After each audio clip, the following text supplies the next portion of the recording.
Hello students, इस video में अपन बात करेंगे एक समान विद्युत क्षेत्र में विद्युत द्विध्रुव पर बल तथा बलाघूर्ण की गणना।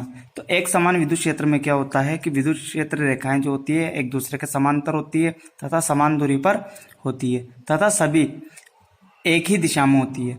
अब इसके साथ साथ आपको ये बता दूं कि कोई विद्युत क्षेत्र है जो कि एक समान विद्युत क्षेत्र में रखा हुआ है और द्विध्रुव आघूर्ण जिसकी दिशा माइनस क्यू से प्लस क्यू की ओर होती है वो इस दिशा में रहेगा। ऐसे इसको अपन नाम दे देते हैं पी सदिश। ठीक है, पी सदिश और ई सदिश के बीच में जो कोण बना हुआ है वो कोण मैंने मान लिया थीटा है। ठीक है, यहां पे अगर अपन बात करें आवेशों पर तो अपन जानते हैं धनावेश पर विद्युत क्षेत्र की दिशा में बल लगता है और ऋणावेश पर विद्युत क्षेत्र के विपरीत दिशा में बल लगता है। तो धनावेश पर बल लगेगा वो लगेगा इस दिशा में, वो लगेगा F equal to Q E. ठीक है, इस दिशा में। और ऋणावेश पर जो बल लगेगा वो विद्युत क्षेत्र के विपरीत दिशा में इस दिशा में लगेगा F equal to Q E. ठीक है, तो इसकी जो थ्योरी है वो थ्योरी इस प्रकार से रहेगी। माना एक विद्युत द्विध्रुव जिसकी लंबाई 2a है एक समान विद्युत क्षेत्र में इस प्रकार रखा है कि इस द्विध्रुव पर या इसका द्विध्रुव आघूर्ण विद्युत क्षेत्र की दिशा से थीटा कोण बना रहा है। ठीक है, और माइनस क्यू और प्लस क्यू आवेश पर बल जो लगे हुए हैं वो लगे हुए हैं F equal to Q E. इस द्विध्रुव पे जो बल लग रहा है प्लस क्यू पे इस दिशा में और माइनस क्यू पे इस दिशा में, परिमाण में तो बल समान है और दिशा में विपरीत है। तो परिणामी जो बल होगा वो परिणामी बल कितना हो जाएगा F इक्वल टू 0। परिणामी बल तो द्विध्रुव पे कितना रहेगा 0, चूंकि बल परिमाण में समान और दिशा में विपरीत है तो इनका परिणामी शून्य हो जाएगा। लेकिन चूंकि बलों की जो क्रिया रेखा है इस पर बल और इस पर बल, इनकी जो क्रिया रेखा है एक ही रेखा में नहीं है। एक ही रेखा से मतलब है कि ये आवेश अगर ऐसे होते, जैसे ये माइनस क्यू और ये प्लस क्यू, ये ऐसे होते तो ये बल इस डायरेक्शन में लग रहा है और ये बल इस डायरेक्शन में लग रहा है। तो इनकी क्रिया रेखा, जैसे इसकी क्रिया रेखा की बात करें तो ये क्रिया रेखा और इसकी क्रिया रेखा की बात करें तो ये क्रिया रेखा, चूंकि क्रिया रेखा एक ही रेखा में नहीं है इस कारण इस द्विध्रुव पर एक बलाघूर्ण लगेगा। ठीक है, जिसकी गणना अपन निम्न प्रकार से करेंगे। तो चूंकि बलाघूर्ण जो होता है, बलाघूर्ण ये टो से दर्शाते हैं और बलाघूर्ण का फॉर्मूला होता है बल इनटू दूरी।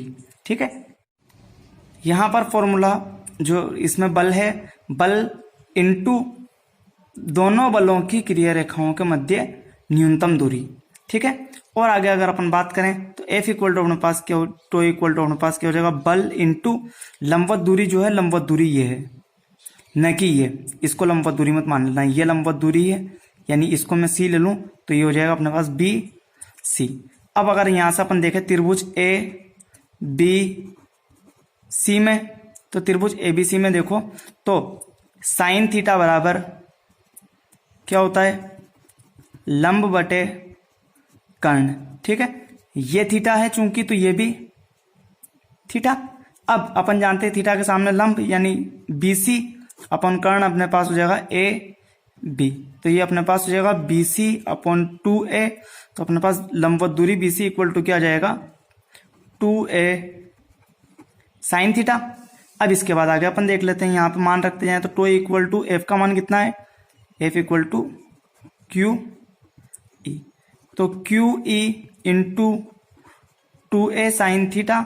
अब इसको मैं थोड़ा सा जमा के लिख दूं तो अपने पास हो जाएगा, मैं लिख दूं E गुणा Q इंटू 2A, इन दोनों को साथ लिख दिया, Q को और 2A को साथ लिख दिया और ये साइन थीटा।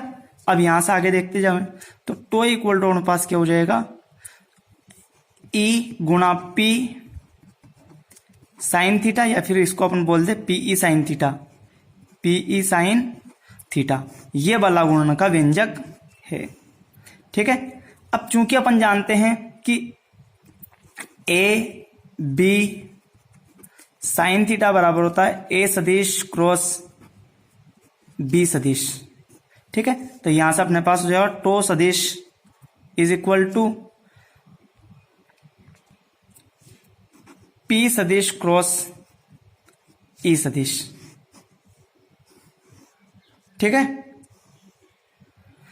यहां से एक बात का और विशेष ध्यान रखना कि जो दो सदिशों के सदिश गुणा से जो प्राप्त राशि होती है, जैसे इन दोनों के सदिश गुणा से जो प्राप्त राशि है बलागुण, इसकी जो दिशा होती है पी सदिश और ई सदिश के तल के लंबवत होती है। जैसे कागज के तल में ई सदिश ऐसे है और पी सदिश ऐसे है। ठीक है, ये दोनों कागज के तल में है, तो बलागुण तो जो रहेगा या तो ऊपर की ओर रहेगा ऐसे, या फिर नीचे की ओर रहेगा लंबवत। ठीक है, ये तो व्यंजक की बात होगी। अब अपन बात करें केस फर्स्ट, है ना, स्थितियां ले लें अपन। केस फर्स्ट, जब पी सदिश व ई सदिश समांतर व एक ही दिशा में हो, तो उस कंडीशन में क्या होगा कि थीटा जो रहेगा, थीटा इक्वल टू कितना रहेगा, वो देखो। मेरा कहने का मतलब ये है कि जो अभी पी सदिश ई सदिश से जो एक थीटा कोण बना रहा है, ये दोनों ऐसे आ जावे। ठीक है, तो उस कंडीशन में थीटा कितना हो जाएगा, 0 degree. Theta equal to 0 degree. तो अपने पास पी, ये टो इक्वल टू क्या हो जाएगा, tau equal to P E sine 0 degree, और साइन 0 डिग्री का मान होता है 0। तो टो का मान अपने पास कितना हो जाएगा, टो इक्वल टू 0, यानी कोई भी बलागुण नहीं लगेगा। ठीक है, अब कोई भी बलागुण नहीं लग रहा है, इसका मतलब द्विध्रुव जो है संतुलन की स्थिति में है। संतुलन की स्थिति से मतलब ना तो इस पर कोई बल लग रहा है और ना ही कोई बलागुण लग रहा है। ठीक है,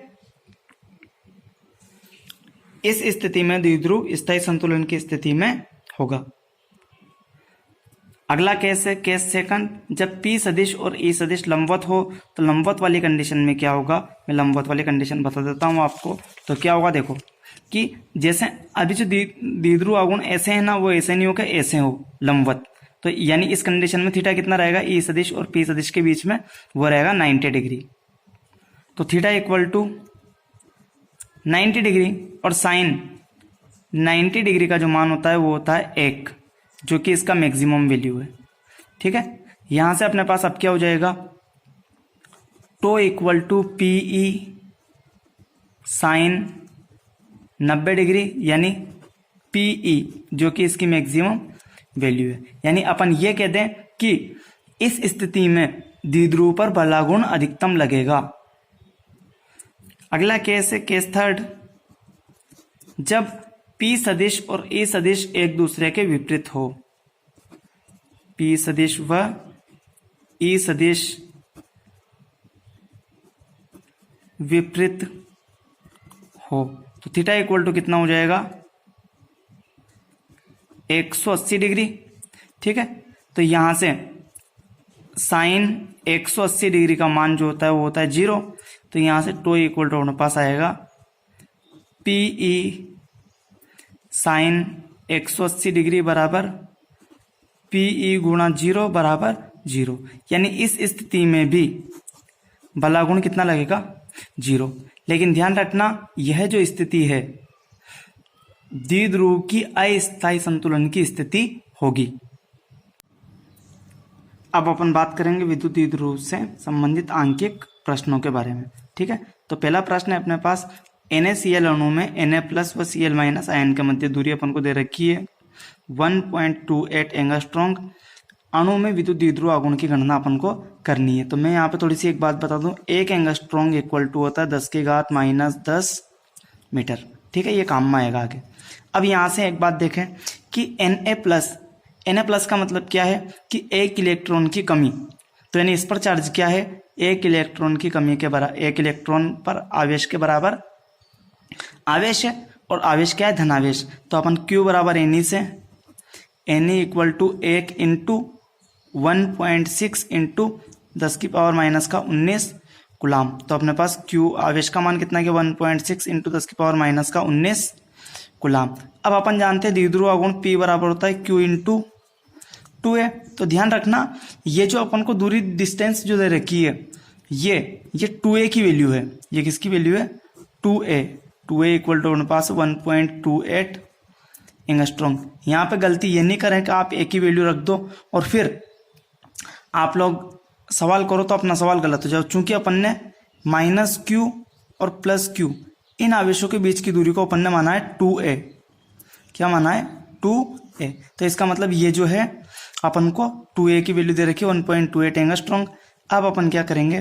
वैल्यू रख देंगे तो ये अपने पास 1.6 इंटू 10⁻19 इंटू 1.28 इंटू 10⁻10। तो पहले इन्हें हल कर लें तो p इक्वल टू अपने पास क्या 1.6 इंटू 1.28 इंटू 10⁻29। तो जब इसको अपन हल करेंगे तो अपने पास आंसर आएगा 2.04 इंटू 10⁻29 और मात्रा के इसका कूलम इंटू मीटर। ये अपना आंसर। ठीक है। इसी टाइप का अगला क्वेश्चन है HCl अणु का द्विध्रुव आघूर्ण ज्ञात करना है। द्विध्रुव आघूर्ण अपन को दिया हुआ 3.4 इंटू 10⁻30 कूलम इंटू मीटर और अपन को आयनों की मध्य दूरी ज्ञात करनी है। यानी P इक्वल टू अपने पास है क्या है?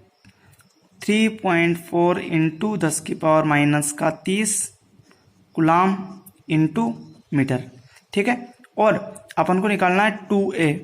तो 2a अपन को फाइंड करना है। ठीक है। ध्यान रखना आप गलती से a मत निकाल देना क्योंकि दूरी जो है वो अपन ने 2a मान रखी है। अब आगे अगर अपन बात करें तो अपने पास क्या हो जाएगा? Q अगर अपन देखें तो Q कितना होगा? तो HCl इस रूप में होता है H प्लस व Cl माइनस के रूप में वापस इसका जो आवेश होगा वो होगा 1.6 इंटू 10⁻19 कूलम। तो यहाँ पे अपन फॉर्मूला लगाएंगे चूंकि P equal to Q into 2a। तो 2a इक्वल टू अपने पास हो जाएगा P बाई Q। P की वैल्यू 3.4 इंटू 10⁻30 अपॉन ये अपने पास हो जाएगा Q की वैल्यू 1.6 इंटू 10⁻19। ठीक है। जब अपन इसको हल करेंगे तो 3.4 अपॉन 1.6 इंटू 10⁻30 और प्लस का 19। तो ये आ जाएगा 3.4 अपॉन 1.6 इंटू 10⁻11। ठीक है। और यहाँ से इसकी जो वैल्यू आएगी वो आएगी 2.125 इंटू 10⁻11 या फिर अपन ऐसा भी लिख सकते हैं 0.2125 इंटू 10⁻10 या फिर अपन ये कह दें कि 2a की जो वैल्यू है वो है 0.21 एंगस्ट्रॉम और ये अपना आंसर। इसी क्रम में अगला क्वेश्चन है विद्युत द्विध्रुव के केंद्र से इसके अक्ष पर 3 सेमी दूरी पर जो विद्युत क्षेत्र की तीव्रता दे रखी है वो है 8 इंटू 10⁻1 कूलम इंटू मीटर। तो इसके केंद्र से इतनी ही दूरी पर स्थित बिंदु पर निरक्ष पर विद्युत क्षेत्र की तीव्रता ज्ञात करनी है। तो इसका सबसे सिंपल सा तरीका है अपन क्या करेंगे चूंकि E अक्ष बराबर होता है 2 इंटू E निरक्ष। ये संबंध नोट्स में अपन प्रूव कर चुके हैं।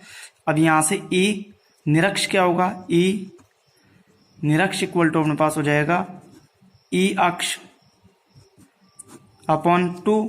तो इसकी वैल्यू दे रखिए 8 इंटू 10⁻1 अपॉन 2। तो आंसर आ जाएगा 4 इंटू 10⁻1 कूलम इंटू मीटर और ये अपना आंसर। अगला क्वेश्चन है क्वेश्चन नंबर 4। 2 बिंदु आवेश +5 माइक्रोकूलम और -5 माइक्रोकूलम 1 सेमी दूरी पर स्थित है। तो अपन को ज्ञात करना है अक्ष तथा निरक्ष की स्थिति में मध्य बिंदु या फिर द्विध्रुव के केंद्र से 30 सेमी दूरी पर स्थित बिंदु पर विद्युत क्षेत्र की तीव्रता। तो यहाँ पर अपन को जो भी दिया हुआ है वो लिख लेते हैं। पहली बात अपन को दी हुई है Q इक्वल टू 5 माइक्रोकूलम या फिर मैं लिख दूं 5 इंटू 10⁻6 कूलम।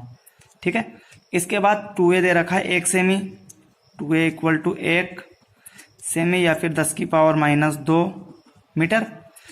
अब यहां से P निकालना चाहें तो P इक्वल टू अपने पास हो जाएगा Q इंटू 2a, तो 10 की घात माइनस 2 इंटू 5 इंटू 10 की पावर माइनस का 6। तो आगे जब अपन इसको हल करेंगे तो अपने पास हो जाएगा 5 इंटू 10 की power minus 8 coulomb into metre. ठीक है,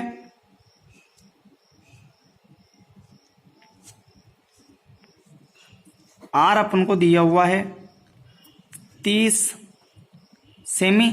ठीक है, आर अपन को दे रखा 30 सेमी। ठीक है, तो 30 इंटू 10 की पावर माइनस 2 मीटर या फिर 3 इंटू 10 की पावर माइनस 1 मीटर। ये वैल्यू जब अपन यहाँ पुट करेंगे, है ना, 2 की जगह 2, के की वैल्यू के और पी की वैल्यू अपन ने निकाल रखी है सब पुट करके, और जब इसको अपन हल करेंगे तो अपने पास आंसर आएगा 10/3 इंटू 10 की पावर 4, या फिर इसको जब अपन थोड़ा और आगे हल कर लें तो 3.33 इंटू 10 की पावर 4, और इसका जो मात्रक है वो है न्यूटन पर कूलम। ठीक है, ये तो अपने पास है ई अक्ष। अब अपन निकालेंगे ई निरक्ष। तो ई निरक्ष जब अपन निकालेंगे तो ये होता है ई अक्ष बटे 2, तो अपने पास हो जाएगा 3.33 इंटू 10 की पावर 4/2, ये अपने पास हो जाएगा 1.67 इंटू 10 की पावर 4 न्यूटन पर कूलम, और ये अपना आंसर। तो इसमें अपन को Q इक्वल टू दे रखा है 4 इंटू 10 की पावर माइनस 6 कूलम, और दूरी दे रखी है 2a इक्वल टू 3 एंगस्ट्रॉन्ग या फिर 3 इंटू 10 की पावर माइनस 10 मीटर। तो P इक्वल टू अपने पास हो जाएगा Q इंटू 2a बराबर 4 इंटू 10 की पावर माइनस 6 इंटू 3 इंटू 10 की पावर माइनस 10, तो ये अपने पास हो जाएगा 12 इंटू 10 की पावर माइनस का 16, है ना। फिर यहाँ से ये कूलम इंटू मीटर। अब ई भी दे रखी है अपन को विद्युत क्षेत्र की तीव्रता, ई इक्वल टू दे रखा है 4 इंटू 10 की पावर माइनस 1 न्यूटन पर कूलम। तो अब अपन यहाँ पे बात करें तो ई इक्वल टू अपने पास फॉर्मूला क्या होता है, अक्ष पर, अक्ष की बात कर रहा ना, सॉरी निरक्ष की। तो ई निरक्ष इक्वल टू क्या होता है, KP अपॉन R³। तो यहाँ से 9 इंटू 10 की पावर 9 इंटू 4 इंटू 10 की पावर माइनस 1 अपॉन R³, और E की वैल्यू अपन को दे रखी है, तो यहाँ से अपन E की वैल्यू रख देंगे। तो या फिर अपन एक काम करें, R³ इक्वल टू 9 इंटू 10 की पावर 9 इंटू 4 इंटू 10 की पावर माइनस 1 अपॉन, ये E को नीचे लेकर आएंगे तो E की वैल्यू में रख रहा हूँ 4 इंटू 10 की पावर, सॉरी P की वैल्यू रखनी थी यहाँ पे। P की वैल्यू अपने पास क्या होगी, 12 इंटू 10 की पावर माइनस 16, 12 इंटू 10 की पावर माइनस 16। ठीक है, तो ये यहाँ तो 12 इंटू 10 की पावर माइनस 16, और ये 4 इंटू 10 की पावर माइनस का 1। जब अपन इसको हल करेंगे तो अपने पास क्या होगा, ये आ जाएगा 4 से कटेगा कितनी बार, 3 बार। ठीक है, और जब अपन इसको हल करेंगे तो अपने पास क्या आएगा, 9 तिया 27 इंटू 10 की पावर 9 माइनस का 16 और प्लस का 1। ठीक है, तो ये अपने पास हो जाएगा 27 गुणा 10 की पावर माइनस 6 R³ है। तो R इक्वल टू क्या आ जाएगा अपने पास, इसका घनमूल ले लेंगे अपन, है ना। तो ये अपने पास हो जाएगा 27 इंटू 10 की पावर माइनस 6 की पावर 1/3। तो 27 का घनमूल 3 और 10 की घात माइनस 6 का हो जाएगा आधा, तो 10 की घात माइनस 2 मीटर, और ये अपना आंसर। अगला क्वेश्चन है अपने पास, एक विद्युत द्विध्रुव 2 इंटू 10 की घात 4 कूलम इंटू मीटर तीव्रता के विद्युत क्षेत्र की दिशा से 30 डिग्री कोण पर रखने पर 1.8 इंटू 10 की power minus 26 newton into metre का बलागुण अनुभव करता है, और द्विध्रुव का द्विध्रुव आघूर्ण अपन को ज्ञात करना है। तो बलागुण का फॉर्मूला भी अपन ने निकाला था, टो इक्वल टू आया था PE साइन थीटा। थीटा अपने पास है, P दिया हुआ है, P दिया हुआ है, और टो भी दिया हुआ है। अपन को सिर्फ अपने पास E है, थीटा है और टो है, और अपन को P निकालना है। तो P इक्वल टू अपने पास क्या हो जाएगा, tau by E sine theta. तो टो की वैल्यू कितनी है, 1.8 इंटू 10 की पावर माइनस का 26 अपॉन ई की वैल्यू दे रखी है 2 इंटू 10 की power 4 into sine theta, sine 30 degree, और साइन 30 डिग्री की वैल्यू होती है 1/2। तो P इक्वल टू अपने पास है 1.8 इंटू 10 की पावर माइनस का 26/2 इंटू 10 की पावर 4 इंटू 1/2, 2 से 2 कैंसिल, तो अपने पास है 1.8 इंटू 10 की पावर माइनस का 26, और ये जाएगा तो माइनस का 4, तो ये हो जाएगा 1.8 इंटू 10 की पावर माइनस 30, और ये अपना आंसर। अगला क्वेश्चन अपने पास दो आवेश प्लस माइनस 1000 माइक्रोकुलाम परस्पर 2 mm दूरी पर हैं, द्विध्रुव आघूर्ण का निर्माण करते हैं। इस विद्युत द्विध्रुव को 15 इंटू 10 की घात 4 न्यूटन पर कुलाम के एक समान विद्युत क्षेत्र में 30 डिग्री कोण पर रखा गया है, तो द्विध्रुव पर कितना बलागुण लगेगा, इसकी अपन को गणना करनी है। तो अपन जानते हैं बलागुण का फॉर्मूला 2 इक्वल टू था PE साइन थीटा, तो थीटा अपने पास है ही सही, ई विद्युत क्षेत्र दिया हुआ है, ठीक है, ये रहा 15 इंटू 10 की घात 4। अब अपन को क्या P निकालना है, तो अपन जानते हैं P इक्वल टू क्या होता है Q इंटू 2 है, तो अपन को Q कितना दिया हुआ है 1000 माइक्रोकुलाम, या फिर अपन लिख दें Q इक्वल टू 1000 इंटू 10 की पावर माइनस का 6 कुलाम, या फिर Q इक्वल टू 10 की पावर माइनस 3 कुलाम दिया हुआ है, ठीक है। 2A इक्वल टू दे रखा है 2 mm, या फिर मैं लिख दूं 2 इंटू 10 की पावर माइनस का 3 मीटर, ठीक है। अब आगे अपन जब इसको हल करें तो P इक्वल टू क्या हो जाएगा 10 की पावर माइनस 3 इंटू 2 इंटू 10 की पावर माइनस 3, यानी P इक्वल टू अपने पास आ जाएगा 2 इंटू 10 की पावर माइनस का 6 कुलाम इंटू मीटर। अब सारी वैल्यू अगर ऊपर रखें अपन तो टो इक्वल टू क्या हो जाएगा 2 इंटू 10 की पावर माइनस का 6 इंटू 15 इंटू 10 की पावर 4 इंटू साइन 30 डिग्री, तो यहाँ से टो इक्वल टू अपने पास क्या होगा 2 इंटू 10 की पावर माइनस 6 इंटू 15 इंटू 10 की पावर 4 इंटू 1/2, 2 से 2 कैंसल, तो अपने पास आ जाएगा टो इक्वल टू आएगा 15 इंटू 10 की पावर माइनस का 2, ठीक है। ये हो जाएगा न्यूटन इंटू मीटर, इसका मात्रक जो रहेगा वो हो जाएगा न्यूटन इंटू मीटर, और ये अपना आंसर।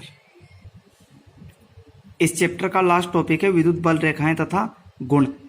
इस वाले टॉपिक को मैं ऑफलाइन क्लास में ही समझाऊंगा, क्योंकि ये पूरा थ्योरेटिकल है और इसे थोड़ा सा अच्छे से समझाना पड़ेगा, ठीक है।